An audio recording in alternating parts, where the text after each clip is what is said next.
किन किन का सवाल है? जिन जिन का सवाल है वो हाथ उठाएं। अच्छा, खड़े हो जाओ।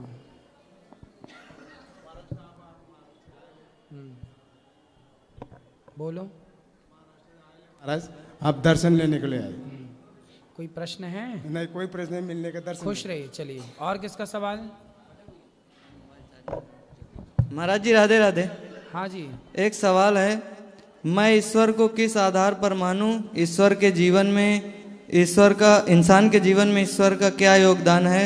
शरीर माता पिता की देन है, कर्म स्वयं पर निर्भर है, पेट खुद ही भरना है और मृत्यु अटल है। ईश्वर की पूजा करूं तो भी मरना है, ना करूं तो भी मरना है। मेरी इच्छा मुझे ही करना है, मरने के बाद। एक एक से पूछो, एक एक से उत्तर देते महाराज चले। जी, जैसे आपने कहा जैसे एक एक लाइन का, जैसे आपने कहा कि माता पिता की, शरीर माता पिता की देन है, यही तो था पहले। सबसे पहली लाइन पढ़ो। सर एक डॉक्टर साहब हमारे यहाँ, उनका सवाल है, मुझे तो कोई बात नहीं, जिनका भी एक एक लाइन पढ़ो, एक एक उत्तर देता चलो। पहली लाइन पढ़ो। मैं ईश्वर को किस आधार पर मानूं? पहला, रुक जाओ। मैं ईश्वर को किस आधार पर मानूं? एक प्रश्न ये है, मैं ईश्वर को किस आधार पर मानूं? जी, मैं ईश्वर को इस आधार पर मानूं क्योंकि ये वस्तु है। जी जी। तो इसे बनाने वाला कोई होगा। बिल्कुल। बिना बनाए ये माइक नहीं बना। आपने जो कपड़े पहने हैं वो बिना बनाए तो नहीं बने, किसी दर्जी ने तो बना ही होगा। जी बिल्कुल। जब बिना बनाए कपड़ा नहीं बनता, बिना बनाए माइक नहीं बन सकता, बिना बनाए घर नहीं बन सकता, तो फिर बिना बनाए ये सारा संसार कैसे बना है? तो कोई बनाने वाला है, उसका ईश्वर नाम है, उसी का नाम ईश्वर है। जी जी, धन्यवाद। दूसरी लाइन क्या थी? इंसान के जीवन में ईश्वर का क्या योगदान है?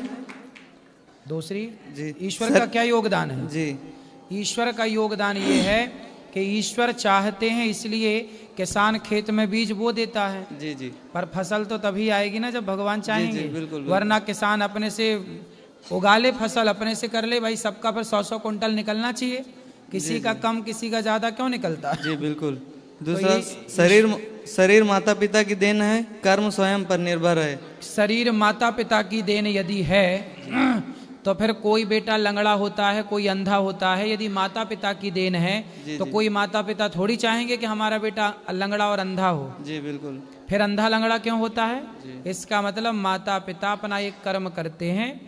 स्त्री माँ के गर्भ में 9 महीना बच्चा रहता है, लेकिन शरीर माता पिता की देन तो है।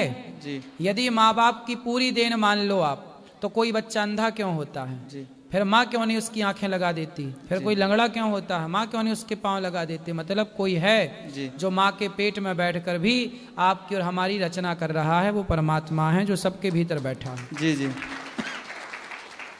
पेट खुद ही भरना है और मृत्यु अटल है, तो ईश्वर की पूजा क्यों करूं? पेट खुद ही भरना है तो ईश्वर की पूजा क्यों करूं? जब पेट खुद ही भरना है तो ईश्वर की पूजा क्यों करें? जी भाई ये बताओ, जब आप अपनी माँ के पेट में थे जी, तब कौन आपका दादा खाने देता था आपको? नहीं, भगवान देते थे। फिर डॉक्टर जब आप अपने माँ के पेट में थे तब 9 महीने किसने खाना दिया? भगवान ने। ना माँ ने दिया ना बाप ने दिया।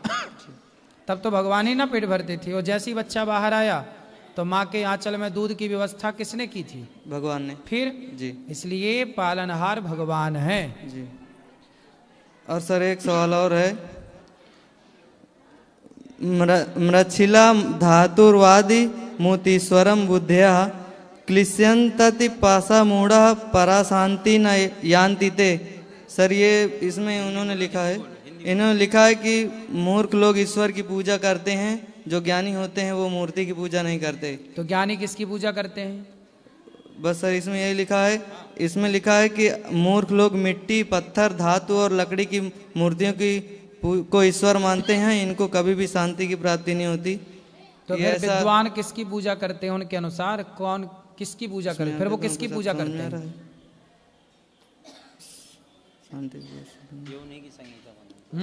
सर किसी उसमें का है, इसमें लिखा तो किसकी पूजा करें बताओ? वो उनसे पूछो कि ज्ञानी हो तो किसकी पूजा करें। तो सर वो बोलते इसलिए हमारे यहाँ कहते हैं ना, माता की पूजा करो। यदि आपको पत्थर की पूजा, देखो 2 ऑप्शन है जी। जो लोग कण कण में ईश्वर को मानते हैं जी, वो कहते हैं कि जब कण कण में भगवान है तो पत्थर भी तो कण कण के भीतर ही आता है, पत्थर कण कण के बाहर तो है नहीं। जी सर। यदि भगवान सब जगह है, सर्वम खलविदम ब्रह्म, यदि भगवान माँ के भीतर है जी तो फिर उनसे बोलो पत्थर की पूजा अच्छा मत करो, धातु की पूजा मत करो, अपनी माँ की पूजा करो। जी जी माँ को भगवान मान लो, पिता को भगवान मान लो। देखो ऐसा है कि पेट आप गोभी की सब्जी खाओ तो भी भरना है, जी जी पालक की सब्जी खाओ तो भी भरना है, यस कढ़ी खा लो तो भी भरना है, यस है ना। पेट भरने के बहुत सारे ऑप्शन हो सकते हैं, जी जी है ना। किसी को गोभी नहीं पसंद तो पालक खाए, पालक नहीं पसंद तो आप तुरई की सब्जी खाओ, वो नहीं पसंद तो फला खाओ। जी उसी तरह आपको मूर्ति धातु की पूजा नहीं करना, कोई बात नहीं, आपके पास ऑप्शन है कि आप माता पिता की पूजा करके सेवा करके पालो। जी कम से कम माँ बाप को भगवान मान लो। बिल्कुल। जो माँ बाप को भगवान मान के पूजा करते हैं वो भी अच्छे हैं, जी जो दीन दुखी को भगवान मानकर पूजा करते हैं वो भी अच्छे हैं, जी और जो पत्थर में भगवान मानकर पूजा करते हैं वो भी अच्छे हैं। मुझे तो कोई भी बुरा नहीं लगता, क्योंकि सबकी अपनी अपनी मान्यता है। लेकिन मानव जाति की सेवा करने वाला, जो मानव जाति की सेवा करता है, जो अपने माँ, जो अपने पिता में, जो दीन दुखी में ईश्वर को देख सकता है, वही पत्थर में भी भगवान को देख सकता है। बिल्कुल, धन्यवाद। क्योंकि प्रहलाद जी के लिए पत्थर से ही भगवान नरसिंह प्रकट हुए थे। जी सर। तो ये नहीं कहा जा सकता ना कि पत्थर में ईश्वर नहीं है। हाँ, पत्थर जड़ है, उसमें ईश्वर कहाँ है, लेकिन पत्थर में भगवान नहीं होते। जी जी, भक्त की भावना पत्थर से भगवान को प्रकट कर देती है। बहुत बहुत धन्यवाद। भक्त का विश्वास प्रकट करता। प्रहलाद के विश्वास ने खंबे से भगवान को प्रकट किया। जी, और दूसरा सवाल ये है सर कि हमारे एक भैया हैं, वो बोलते हैं, आप जैसे बोलते हैं कि नदियों को नदियों से जोड़ दो तो जो पानी की समस्या वो ख़त्म हो जाएगी। तो सर भैया हमारे बोलते हैं कि जैसे कभी बाढ़ आती है तो कभी बहुत ज़्यादा बाढ़ आती है, तो अभी जहाँ पे जिस नदियों में पानी है वो वहीं रहेगा, अगर नदियों को नदियों से जोड़ दिया जाएगा तो और ज़्यादा बाढ़ आएगी, ऐसा बोलते हैं। तो इसका आप भाई क्या जवाब कैसे देंगे? आएगी, इसको कॉमन सेंस है ना, समझो ना। जी एक जगह पानी रुका है जी जी ज्यादा, माना कि 10 लीटर पानी है एक जगह। जी यदि 10 लीटर पानी को हमने 4 नदियों में, 4 छोटी छोटी धाराओं में डिवाइड कर दिया, जी। तो वो 10 लीटर पानी 4 धाराओं में बट गया, तो वो कहीं नुकसान ना करेगा, अपने रास्ते चला जाएगा। 4 रास्ते मिलेगा ना उसको जाने के। यदि एक रास्ते से जाता जी जी, तो वो आसपास के गांव को डुबाता हुआ जाता। वही हमने उसी बोला तरह कि- एक नदी को यदि 4 नदियों का सहयोग मिल जाए तो पानी 4 भागों में डिवाइड हो जाता है। जो घरों में घुसता है बाढ़ का, वो दूसरी नदी जिसमें कम है उसमें ठीक हो जाता है। जी। तो वो डिवाइड, ये तो कॉमन सेंस है बेटा, समझदारी यदि है तो सब बातें ठीक पर है। वो सर वो बोलते हैं अब और मूर्ख लोगों को ना आप समझा सकते हैं ना हम। सर वो, और दूसरा सवाल वो ये बोलते हैं, आप बोलते हैं कि बैंक को 2 शिफ्ट में करना चाहिए ना बैंक, हाँ, तो वो बोलते हैं अब बैंक तो सब ऑनलाइन हो गया, तो इसमें बैंक तो की बोले कोई ऑनलाइन जरूरत हो गए तो बैंक खुली काहे हैं फिर? नहीं। वही, सब हाँ। ऑनलाइन है तो बंद हो जाए सारी बैंक। हाँ, भाई ऑफलाइन भी काम चल रहा है, ऑनलाइन भी काम चल रहा है। मूर्खों की तरह वो बात ये कर रहे। सुझाव सर आपको बहुत अच्छा है, हमें भी बहुत अच्छा लगा, इसलिए सर। और हमारे भैया हैं, उनकी सर शादी है दिन में भी बैंक चले, रात को भी बैंक चले, 8-8 घंटे की 2 शिफ्ट हो जाए। इससे क्या होगा कि रोजगार बढ़ जाएगा और लोगों को लाभ ये होगा कि उनके लिए दिन भर बैंक खुली रहेंगी। अभी 10 से 5 बैंक खुलती है, 4, जी जी, फिर क्या होगा 8 से 8 खुली रहेगी। बिल्कुल तो बिल्कुल कभी भी आप जाके अपना काम कर सकते हैं, 12 घंटे खुले। सही सर। और उनकी शादी है 11 मार्च को सर, वो इंडियन नेवी में है, तो वो पर आपको मानते नहीं है, कथा भी नहीं सुनते हैं, हम बोलते हैं तो बोलते हैं वो सब ढोंगी है वो। ठीक है, तो आप उनको बोल दीजिए कि शादी के बाद आए आपसे यहाँ मिलने। कोई बात नहीं, वो सुखी रहें, वो आए ना आए, भगवान उन्हें सुखी रखें, वो स्वस्थ रहें, यही मंगल काम सर उनकी माता जी हैं, वो आना चाहती हैं बहुत दिन से, लेकिन वो आते नहीं हैं कभी, और उनको परेशान करते, बोलते तुम क्या कथा वथा सुनते रहते हो, हमको भी बोलते हैं। तो आप एक बार बोल दीजिए कि शादी के बाद आइए दर्शन करने। बिल्कुल आप आए तो अच्छा है। जी धन्यवाद। भगवान देखो हम कैसे कहें, ये तो बिहारी जी का धाम है, बिहारी जी बुलाएंगे तो वो आएंगे, वरना थोड़ी आ पाएंगे वो। हाँ बिल्कुल, धन्यवाद। राधे राधे गुरुजी। जी गुरुजी अभी हम ना बांके बिहारी के टेक कर आए माथा, वहाँ पे हरि निकुंज चौराहा है, हरि निकुंज चौराहे पे एक बिलबोर्ड लगा हुआ है विमल का, ये ठीक है वहाँ पे ऐसी? अब विमल का, गुटके का, दाने दाने में केसर के दम का प्रचार इतना है कि अब वो तीर्थों में भी प्रचार, उनके पास पैसे हैं ना भैया, तो वो तो आपके घर में भी लगवा सकते हैं। नहीं ये बात गलत तो है ना? भाई गलत तो उनका गुटका बेचना ही गलत है। सुपर डुपर स्टार जो गुटके का प्रचार कर रहे हैं वही गलत है, पर रोके कौन? क्या आप रोक सकते हैं? क्या हाँ भाई, पैसे वालों को आजकल कोई नहीं रोक सकता, पैसे वाले सब खरीद सकते हैं। मेरा मानना ये है कि जितने भी मंदिर के एरिया आता है ना, उसमें ना तो कोई गुटखा बेचे ना खाए। आप ठीक कह रहे हैं, आपकी विचारधारा बिल्कुल अच्छी है, हम भी सहमत हैं, लेकिन अब ये करे कौन भैया? कौन रोके? किससे लड़ाई करोगे? किससे कहोगे हटाओ? नहीं, आप तो कह सकते हो। हम कह ही तो सकते, तो हम तो कई बार कह चुके कि भाई गुटखा ही ना बिके। नहीं, आप तो योगी जी से भी कह सकते हो। कौन से योगी जी से? योगी जी को नहीं पता कि गुटखा बिक रहा है इस देश में? नहीं, उतना बिलबोर्ड तो लगाना तो गलत बात है ना, ये गलत बात है, बिल्कुल कहेंगे, आप चिंता ना करो। धन्यवाद गुरुजी, मैं स्पेशल आया था ये कहने के लिए आपके। ठीक ठीक ठीक।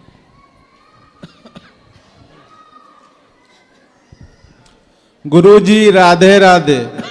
जी गुरुजी 2-3 प्रश्न है। सबसे पहला प्रश्न है कि संतों के दर्शन क्या क्या जीवन में क्या लाभ है? संतों के दर्शन का लाभ ये है कि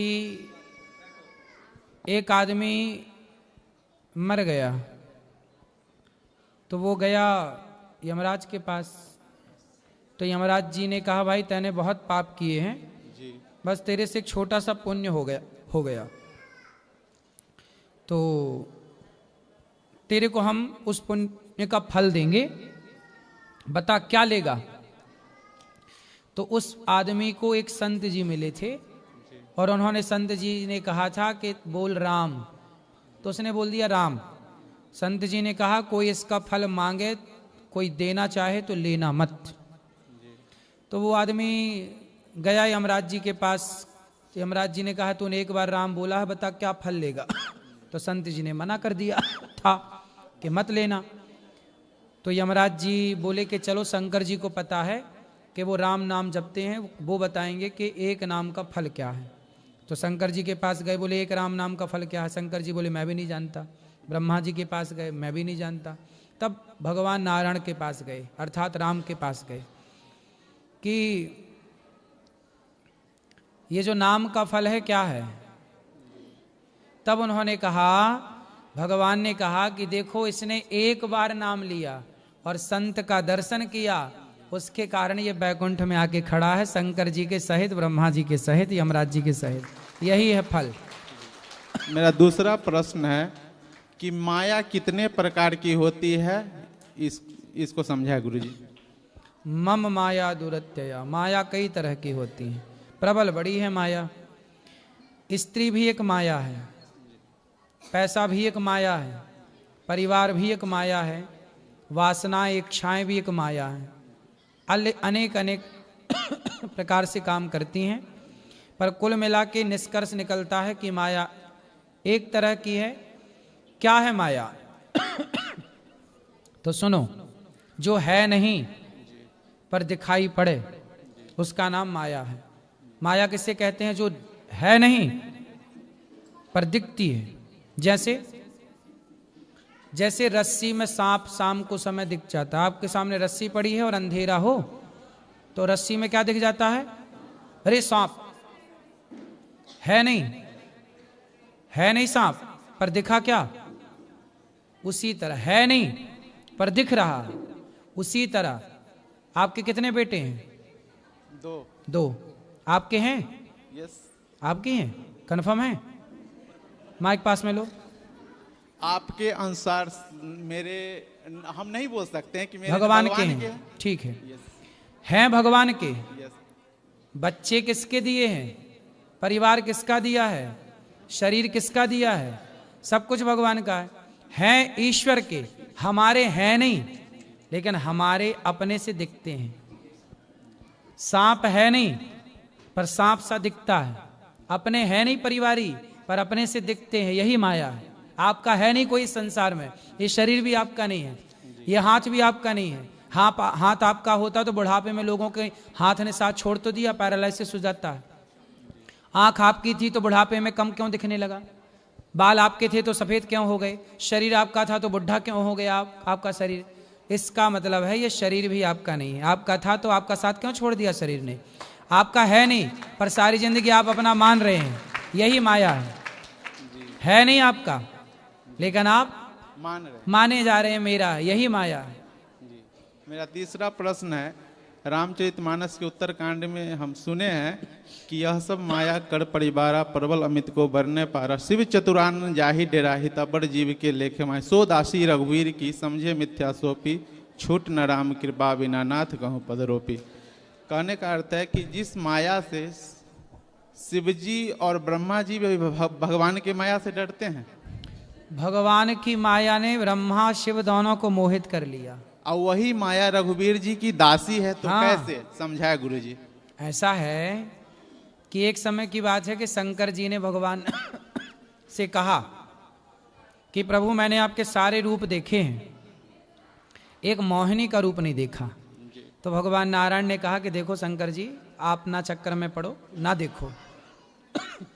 शंकर जी बोले नहीं, हमें अपना मोहिनी रूप दिखाओ। तब शंकर जी की जिद करने पर भगवान नारायण ने मोहिनी का रूप धारण किया। और जब भगवान नारायण मोहिनी बने, मतलब स्त्री बने, तो शंकर जी, भगवान जब स्त्री बने तो शंकर जी उन पर मोहित हो गए। और तभी शंकर जी का तेज निकल पड़ा। शंकर जी का वही तेज बाद में अंजनी माँ के गर्भ में डाला गया कान के द्वारा, इसलिए फिर हनुमान जी प्रकट भये। कुछ हिस्सा जमीन पर गिरा, वही पारा कहलाता है। पारा के शंकर जी बनते हैं ना, वही पारा धातु जो है वही शिव का तेज कहलाती है, शिव का वीर्य कहलाती है वो। तो शंकर जी भी मोहित हो गए कि नहीं मोहिनी भगवान पर? यही माया है, भगवान की माया ने मोहित कर लिया। ब्रह्मा जी तो कई बार, ब्रह्मा जी की तो गिनती नहीं है। भगवान कृष्ण की माया आज ही सुनाए कथा में कि ग्वाल वाल और उस पर मोहित ले गए चुरा के, बाद में भगवान खुद अपनी लीला किए।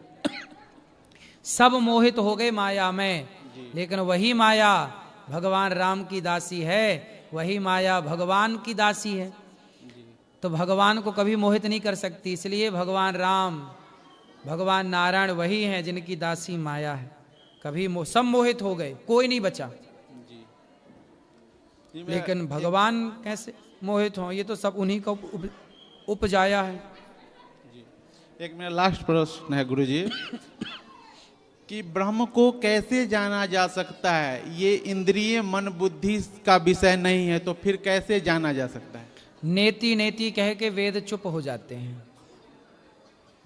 भगवान को जाना तो नहीं जा सकता, पर सोई जाने जे देहु जनाई, जानत तुम्हें हुई जाई। यदि भगवान जनाना चाहें, जैसे अर्जुन को भगवान ने अपना विराट रूप जब दिखाया तो अर्जुन की आंखें बंद हो गईं, क्योंकि कोटि सूर्य समप्रभा, जिन परमात्मा में करोड़ों सूर्य का प्रकाश हो, उन्हें इन आंखों से कैसे देखा जाएगा? तब भगवान ने अर्जुन को दिव्य दृष्टि दी कि तुम मुझे देख पाओ। तो भगवान जिस दिन अपने आप को दिखाना चाहेंगे, उस दिन भगवान दिखाने की सामर्थ्य स्वयं देंगे, पावर देंगे। वरना इस चर्म चक्षुओं से भगवान की माया और भगवान को नहीं देखा जा सकता। तो भगवान जब कृपा करें तो उनकी कृपा से ही उनको जाना जा सकता है, उनकी कृपा से ही उनको पहचाना जा सकता है। वरना हमारे जप तप भक्ति में इतना बल नहीं कि हम भगवान को जान सकें, हम भगवान को पहचान सकें। दुर्योधन तो सामने खड़ा था, कहाँ पहचान पाया कि ये भगवान है? रावण सामने खड़ा था, कहाँ पहचान पाया कि ये भगवान है? तो रावण जैसा ज्ञानी नहीं पहचान पाया राम को, लड़ता रहा। एक बार कह देता प्रभु मैं आपका हूं, भगवान गले लगा लेते। रावण जैसा ज्ञानी नहीं पहचान पाया, दुर्योधन जैसे ज्ञानी नहीं, दुर्योधन भी पढ़ा लिखा था, ज्ञानी था, वो भी नहीं पहचान पाया। तो भला सोचो, ब्रह्मा नहीं मुह्यंति यत् सूर्या, ब्रह्मा नहीं पहचान पाए। इंद्र ने मूसलाधार पानी बरसाया जी, आप ही आज ही कथा में बोले हैं ये बात। तो इंद्र नहीं पहचान पाया। तो भगवान को वही जान सकता है भैया जिसे भगवान स्वयं अपनी कृपा से अपने को जनाना चाहें। जी ठीक, और कोई सवाल? और कोई? एक लास्ट है, बताओ। कि जिसका मृत्यु निश्चित हो जाए, पता चल जाए, तो जल्दी से जल्दी मरने वाले को क्या करना चाहिए? मरने वाले व्यक्ति को क्या करना चाहिए, यही सवाल राजा परीक्षित जी ने सुखदेव भगवान से पूछा था जी कि प्रभु मैं जल्दी मरने वाला हूं। तब भगवान सुखदेव जी ने कहा था तस्मात् भारत सर्वात्मा भगवान ईश्वरो हरि श्रोतव्य कीर्तितव्यश्च स्मर्तव्यश्चेच्छता भयम। हे परीक्षित, जिसे जल्दी मरना है वो ज़्यादा से ज़्यादा अपने मन को सबसे विषयों से हटाए, चित्त को भगवान के चरणों में, मन को भगवान के चरणों में लगाए, भगवान का स्मरण करे, भगवान का कीर्तन करे, भगवान की कथा सुने। जो भगवान के चरणों में समर्पण हो चुका है जिसका, वही अपनी मृत्यु को सुधार सकता है। सारी इच्छाओं को समाप्त, निष्काम, कोई कामना नहीं है, केवल एक भगवान रह जाएं और एक आप, और फिर दोनों मिलके एक हो जाएं। जब मैं था तब हरि नहीं, अब हरि है मैं नाए, प्रेम गली यति सांकरी जामे दो न समाए। अपने को मिटा देना, जब वो स्थिति आ जाए कि हम अपने को भूल गए, केवल याद कौन? कृष्ण, भगवान याद है, बस वही स्थिति को पाना है मरने वाले व्यक्ति को। धन्यवाद गुरुजी, राधे राधे। राधे राधे गुरुजी, आपके चरणों में कोटि कोटि प्रणाम जी। यदि पितृदोष हो और उनकी शांति के लिए क्या करना चाहिए, प्लीज भागवत मार्गदर्शन सुन लेना चाहिए और गया जी में श्राद्ध करा देना चाहिए, गया जी में, और भागवत जी का पाठ करा लेना चाहिए। धन्यवाद गुरुजी, आपके चरणों में कोटि कोटि प्रणाम। आपके दर्शन की बड़ी अभिलाषा थी, पूरा हो गई। खुश रहिए। प्रणाम गुरुजी। गुरुजी, अभी प्रयागराज में महाकुंभ में बहुत सारे लोग गए नहीं, क्योंकि उनको डर था कि कहीं कुछ कम ज़्यादा ना हो जाए। वहाँ पे बहुत ज़्यादा भीड़ थी, बहुत भगदड़ मच रही थी। तो कहते हैं कि जन्म के साथ ही मृत्यु का समय भी और कारण भी निश्चित किया गया है। तो ये जो हम ये डरते हैं भीड़ भाड़ से कि यहाँ जाएंगे तो कुछ ये ना ऊंचा नीचा ना हो जाए, तो क्या ये डर सही है? क्या ये हमारी मूर्खता नहीं है जब हमें पता है कि हमारी मृत्यु कब होने वाली है? ये तो पहले से ही तय किया गया है, तो क्या ये हमारी मूर्खता नहीं है? देखो, सबसे पहली बात तो ये है कि हमें कहीं भी जाएं हम तो पहले अपनी सावधानी से जाएं। भीड़ भाड़ भगदड़ की स्थितियां यदि हैं तो हमें हर चीज़ की एक ट्रेनिंग कर लेनी चाहिए। जंगल में जीने की भी ट्रेनिंग होती है, तो भगदड़ में बचने की भी एक ट्रेनिंग होती है। कोई नहीं जानता कि कब कहाँ भगदड़ मच जाए, इसलिए हमें अपने को हर परिस्थिति के लिए तैयार करना चाहिए और हम इसका शिकार ना बने, इतना अपने भीतर आत्मबोध कर लेना चाहिए। आज ये अगदड़ भगदड़ इसलिए मचती है क्योंकि अज्ञानवश किसी ने कह दिया, अफवाह फैला दी, उसी को सही मान के लोग भागने लगे। भाग क्यों रहे हैं, दौड़ क्यों रहे हो? धीरे धीरे चलो, ये सबकी समझदारी है। क्या भागें क्यों? देख के चलें, धीरे चलें। कोई ने क्या कह दिया, कुछ आ भी रहा है कि नहीं, पीछे देख भी तो लोग के भागने चले। तो ये सब समझदारियां हैं। मौत निश्चित है सबकी, कब कहाँ मरना है ये बात ठीक है। जन्म विवाह मरण गति होई, जहाँ जस लिखा तहाँ तस होई। लेकिन फिर भी हमें अपने अच्छे कार्य नहीं छोड़ने चाहिए, अच्छे कार्य अपनी सावधानी के बल पर करना चाहिए। सावधानी बहुत ज़रूरी है, आपकी सुरक्षा भी ज़रूरी है, और ये सारी जिम्मेदारी आपकी ही है। जब सड़क पे आप चलती हैं और सड़क को आप क्रॉस करती हैं, पार करती हैं, तो वो आप अपनी जिम्मेदारी से पार करती हैं, इस तरफ देख के उस तरफ देख के कि कोई वाहन तो नहीं आ रहा है। और आपने सड़क पार कर ली और आपने देखा नहीं तो एक्सीडेंट की संभावना है। इसलिए प्रत्येक व्यक्ति की भी अपनी अपनी जिम्मेदारियां हैं कि वो अपनी अपनी जिम्मेदारियां निभाएं और कहीं भगदड़ की स्थितियां ही पैदा कभी कहीं ना हो। गुरुजी, दूसरा प्रश्न है कि जैसे ओल्ड एज में बहुत सारे लोग कहते हैं कि तीर्थ स्थल पर जाकर अपना अंतिम जो जीवन के पल है वहाँ पर बिताए तो मोक्ष की प्राप्ति होती है। तो प्रयागराज में ही बहुत सारे लोगों ने अपना जीवन खोया है, तो क्या उन सभी लोगों की उन सभी लोगों को मोक्ष मिल गया है? क्या ऐसा कहा जाएगा? अब देखो, ये तो भगवान डिसाइड करेंगे। हम आप डिसाइड नहीं कर सकते कि किसका मोक्ष हुआ और किसका नहीं हुआ, किसकी सदगति हुई, किसकी अधोगति हुई, ये हम और आप डिसाइड नहीं कर सकते। ये भगवान, एक चाबी भगवान के पास है।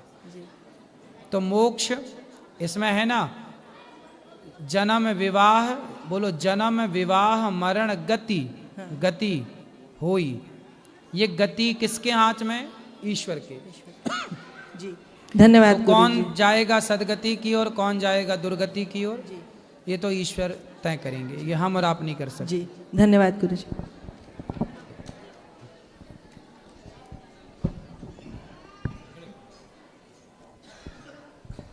गुरुजी के चरणों में सत सत नमन। जय श्रीमन नारायण। गुरुजी, मेरा पहला प्रश्न है कि कर्म का फल हर व्यक्ति को भोगना पड़ता है, अच्छा हो या बुरा हो। तो जैसे किसी व्यक्ति ने इस जन्म में या पूर्व जन्म में कोई बुरा कर्म किया और उसको इस जन्म में किसी दूसरे व्यक्ति के द्वारा दंड मिला, तो क्या जिस व्यक्ति के द्वारा उसे दंड मिला उस व्यक्ति को भी दंड मिलेगा उस कर्म के द्वारा? उदाहरण स्वरूप, जैसे एक बहू है और एक बेटे हैं, अपनी सास को उन्होंने घर से निकाल दिया, तो अब जब उनके बेटे बड़े हुए, उनकी बहू ने भी उन्हें घर से निकाल दिया क्योंकि उन्होंने अपने सास को निकाला था। तो जो दूसरे बहू और बेटों ने निकाला अपनी सास को, तो क्या उनको दंड मिलेगा? ऐसा है, कर्म का विधान दो तरह से होता है। एक तो विधान ये है कि पिछला कर्म इस जन्म में आपको मिल रहा है, कर्मों का दंड, अच्छा या बुरा जी। लेकिन कुछ कर्म ऐसे हुए हैं जो इसी जन्म में आप क्रिएट करते हैं, मतलब आप नए कर्म पैदा कर रहे हैं। जैसे आपने अपनी माँ को घर से निकाल दिया, उदाहरण एग्जाम्पल जी, आपने किसी को एक थप्पड़ मार दिया जी जी जी, तो जरूरी नहीं है कि उसने आपको कभी एक थप्पड़ मारा हो जी। ये भी तो हो सकता है कि नए कर्म की शुरुआत आप कर रहे हैं थप्पड़ मारने से, अब आपने उससे मार ही दिया तो आपको मारने वाला तैयार हो रहा होगा कहीं। दोनों बातें हैं, ये चाबी ईश्वर के पास है जी। ये ईश्वर ही जानते हैं कि जो आज हमें मिल रहा है अच्छा या बुरा, ये हमारा पिछला है या इसी जन्म का है, या जो हम कर्म कर रहे हैं आज ये पिछले के कारण कर रहे हैं, या नया कर्म हम क्रिएट कर रहे हैं, नया हम निर्माण कर रहे हैं अपने लिए। जैसे आज गौरी गोपाल आश्रम में इतने सारे भक्तों की सेवा हो रही है जी। तो मुझे नहीं पता कि ये मैं जो कर रहा हूँ ये नया कर्म कर रहा हूँ या पिछले का मुझे सौभाग्य मिल रहा है करने का, तो ये नहीं जानते हम। बस हम अच्छे कर्म करते रहें, अच्छे कर्म करते रहो, बुरे कर्म से बचो, और ये मानो कि भगवान इस हाथ से, इस शरीर से ये सारा कार्य भगवान करा रहे हैं, बुरा हमसे ना कराएं जी। एक बार क्या हुआ, एक भक्त हुए गोरा कुम्हार, महाराष्ट्र की कथा है। गोरा कुम्हार का छोटा सा बच्चा था, नाम था विट्ठल। माँ पानी भरने कुएं में चली गई छोड़ के, कुम्हार थे वो, माटी रौंद रहे थे। तो वो कीर्तन, वो बड़े भक्त थे, कीर्तन करते विट्ठल विट्ठल विट्ठल, वो माटी रौंदते हैं ना कुम्हार लोग घड़ा बनाने के पहले। तो उस माटी के भट्टे में उनका छोटा बच्चा जागा तो अपने पिता के पास घुटनों के बल आया, रोया, पर वो ध्यान में थे तो सुने नहीं, पर वो बच्चा उस माटी में गिर गया और दुर्भाग्य से वो माटी रौंदते रौंदते बच्चे के सिर पे पांव रख दिया और बच्चा पूरा माटी के अंदर धंस गया और उनके बच्चे की हो गई मृत्यु। जब उनकी पत्नी पानी भरकर कुआं से लौटी, बच्चे को ढूंढा, मिला नहीं, देखा तो वो रौंदा जा रहा था, कुछ कपड़े का अवशेष दिखे, उठाया तो बच्चा तो मरा था। भाई घुट गया ना दम उसका मिट्टी में, अब मर गया। तब उनकी पत्नी ने हिलाया अपने पति को, क्योंकि वो तब भी ध्यान में थे, उन्हें पता नहीं कि क्या हुआ, वो तो केवल कीर्तन कर रहे थे आंख बंद करके और माटी रौंद रहे थे, विट्ठल विट्ठल विट्ठल। जब उन्होंने जागे वो, तो उन्होंने देखा कि बच्चा मर गया। तो भगवान से प्रार्थना करिए, बोले प्रभु यदि बच्चे की उम्र इतनी ही थी तो मुझे दिक्कत नहीं, आपने बच्चे को आपने दिया था, आपने अपने पास बुला लिया, हमें कोई दिक्कत नहीं, परंतु प्रभु मैं जिम्मेदार बन गया, मैं कारण बन गया इसकी मृत्यु का, ये पाप मैं सह ना पाऊंगा, मेरे से एक बच्चे की हत्या हो गई जी। यदि इसकी मृत्यु थी तो ये मर जाता, मुझे कोई दिक्कत नहीं, पर अपनी मौत से मरता, मैं कारण बना इसकी मृत्यु का, क्योंकि मेरे पांव के नीचे रौंदा गया। हे विट्ठलनाथ जी, मैं आपका दास हूँ, बहुत बड़े